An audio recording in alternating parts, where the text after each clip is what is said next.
The biggest kidney stone on record weighed more than a kilogram and was 17 centimeters in diameter.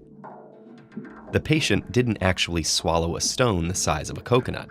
Kidney stones form inside the body, but unfortunately, they're extremely painful to get out. A kidney stone is a hard mass of crystals that can form in the kidneys, ureters, bladder, or urethra. Urine contains compounds that consist of calcium, sodium, potassium, oxalate, uric acid, and phosphate. If the levels of these particles get too high, or if urine becomes too acidic or basic, the particles can clump together and crystallize.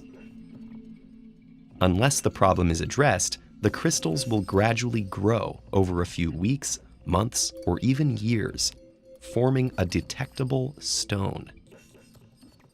Calcium oxalate is the most common type of crystal to form this way and accounts for about 80% of kidney stones.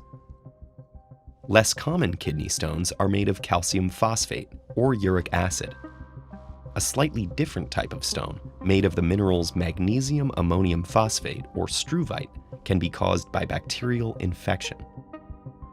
And even rarer stones can result from genetic disorders or certain medications. A kidney stone can go undetected until it starts to move. When a stone travels through the kidney and into the ureter, its sharp edges scratch the walls of the urinary tract. Nerve endings embedded in this tissue transmit excruciating pain signals through the nervous system, and the scratches can send blood flowing into the urine. This can be accompanied by symptoms of nausea, vomiting, and a burning sensation while urinating. If a stone gets big enough to actually block the flow of urine, it can create an infection or backflow and damage the kidneys themselves. But most kidney stones don't become this serious or even require invasive treatment. Masses less than 5 millimeters in diameter will usually pass out of the body on their own. A doctor will often simply recommend drinking large amounts of water to help speed the process along, and maybe taking some painkillers. If the stone is slightly larger, medications like alpha blockers can help by relaxing the muscles in the ureter and making it easier for the stone to get through. Another medication called potassium citrate can help dissolve the stones by creating a less acidic urine.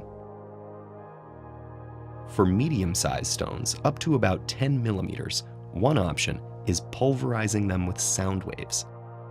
Extracorporeal shockwave lithotripsy uses high-intensity pulses of focused ultrasonic energy aimed directly at the stone.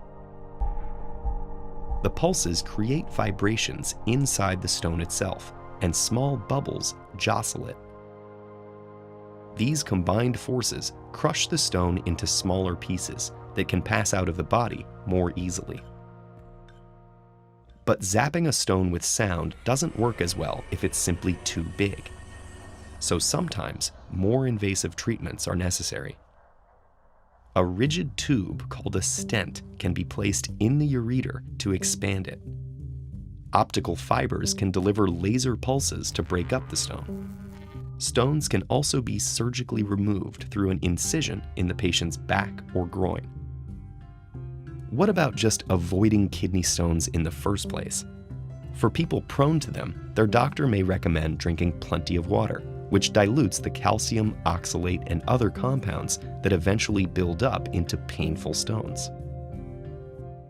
Foods like potato chips, spinach, rhubarb, and beets are high in oxalate, so doctors might advise limiting them.